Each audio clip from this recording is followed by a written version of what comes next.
இன்றைக்கி மதியானம் lunch menu white rice, மாங்காய் பச்சடி, கொத்தமல்லி புதினா கருவேப்பிலை போட்டு துவையல், அரைக்கீரை புளி போட்டு கடைஞ்சது, அது சாதத்துக்கு போட்டு சாப்பிட வச்சுக்கலாம்.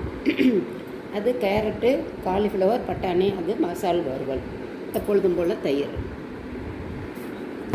மாங்காய் பச்சடி புளி ஊற்றாமல் இது செஞ்சது. மாங்காய் வேக வச்சுக்கிட்டு அதில் வெள்ளமானது சர்க்கரைவாவது போட்டுட்டு சும்மா கடுகு, உளுந்தம்பருப்பு, பெருங்காயம், கருவேப்பிலை, ஒரே ஒரு வரமிளகாயை பச்சை மிளகாய் போட்டு தாளித்து செஞ்சது. இது துவையல் தான் எப்பொழுதும் போல் எல்லாம் வதக்கிட்டு உளுந்தம்பருப்பு, கடலைப்பருப்பு, மிளகாய், புளி, தேங்காய் இதெல்லாம் வச்சு அரைச்சிது. புளி கடைசு இது அரைக்கீரை கடைசல் அரைக்கீரையை ஆஞ்சு நல்லா கழுவிட்டு வேக வச்சு எடுத்து வச்சுக்கணும். அதுக்கப்புறம் கடுகு, உளுந்தம்பருப்பு, மிளகாய், பெருங்காயம், வெங்காயம் தாளிச்சிட்டு புளியை கொஞ்சம் கரைச்சி அதில் ஊற்றி ஒரு கொதி வந்தோடனே அந்த கீரை வேக வச்சது கடைஞ்சதையும் அதில் போட்டு நல்லா இது மாதிரி பரட்டி எடுத்து வச்சு நல்லெண்ணெய் ஊற்றி சாப்பிட வேண்டியதுதான்.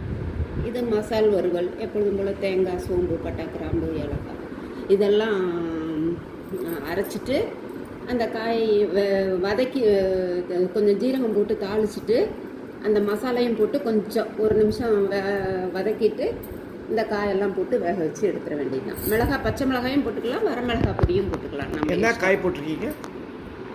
இந்த பட்டாணி, கேரட்டு, காலிஃப்ளவர், பீட், இது 3 காயும் கேரட்டு, அதான் கேரட், பட்டாணி, காலிஃப்ளவர் இதை போட்டு மசால் வறுவல்.